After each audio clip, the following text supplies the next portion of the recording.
The next thing to go into should be his AP.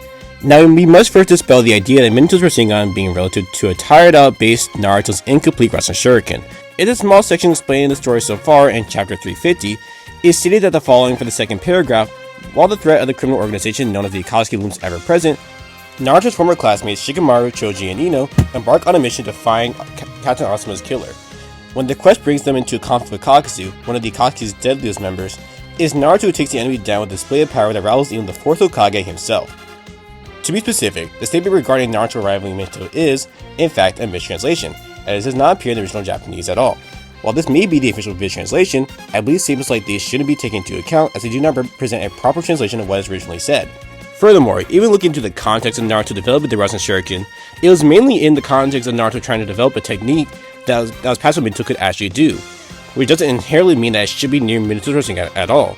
Now that we've gotten that out of the way, what else is it that we can use to scale the Rasengan?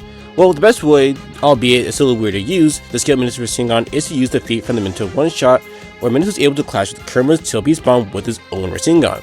Not only does Minato do this in Kushina's astral plane, which means that Minato was nerfed similar to Killer Bee was, but he also does this with an incomplete Rasengan that he had just created that day, and after he was hit by Kushina's tails and had a hole punched to his body.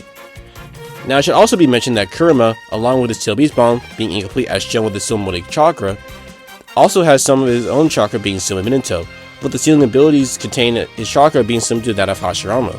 In other words, a nerfed Minato with an incomplete Rasengan was able to clash with a nerfed Kurama's incomplete Tail Beast Bomb. Because of this, while not being absolute, it does lead to a decent probability that Minato's Rasengan should be relative to that of Kurama's full power Tail Beast Bomb. Now some will attest this, mentioning how Minato chose to use Flying Rage and Guiding Thunder when combining his Kurama's Tail Beast Bomb. However, considering that them clashing in the one-shot caused a big ol' shockwave, if Minato chose to do so, he would just cause an incredible amount of destruction in the Leaf Village, which goes against the entire mission during this night. Because of this, Minato should have around level of a Nine-Tails Tail Beast Bomb with his Rasengan.